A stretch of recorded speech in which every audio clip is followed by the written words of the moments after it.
Hello there. This is Nelson Olmsted.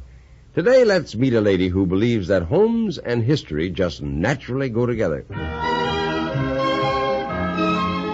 First, here's our spokesman for Pacific Power, Clint Gruber. Welcome once again to Stories of Pacific Powerland, a presentation of Pacific Power and Light, the company that has been serving the electric needs of the region's homes, farms, and industries through more than half a century of progress and growth. Now, let's join Nelson for today's story.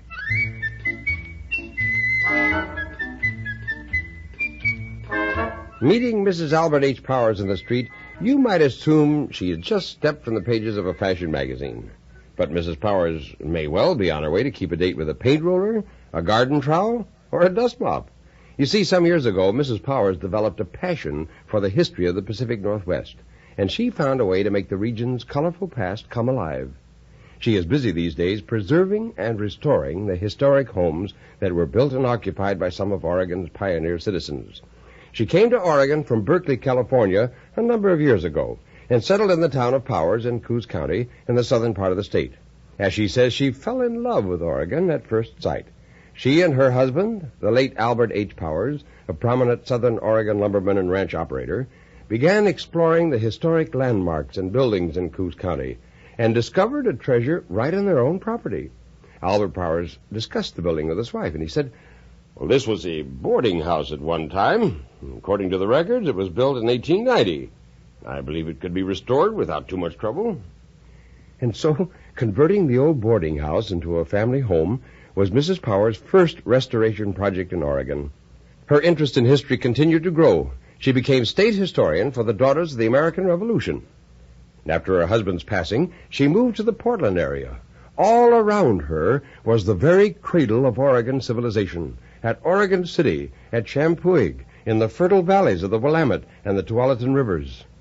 In 1956, Mrs. Powers purchased the home of Robert Newell, mountain man and pioneer settler, who was first Speaker of the House of the Oregon Legislature. It was located not far from Champoeg in the valley of the Willamette River. She supervised the restoration of the home and presented the property to the DAR. Soon after, she heard the news of the John C. Ainsworth home, south of Oregon City. She investigated and talked to the owner, who said, "Now, I'd like to see the old place restored. In fact, I've done a few things myself to keep it in shape. I'd be happy to sell the property if I know it's going for a good cause." Well, the gracious old southern colonial-style home that had belonged to the Oregon pioneer John Ainsworth became Mrs. Albert Powers' next project.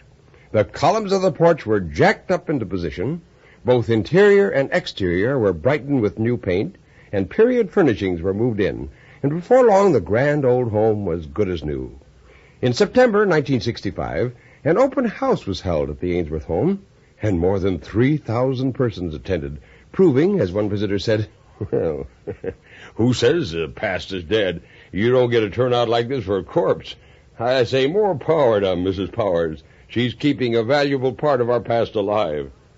Now Mrs. Powers has purchased the Morton McCarver home in Oregon City and is hard at work, oftentimes with paintbrush in hand, to restore another landmark of Oregon history for posterity.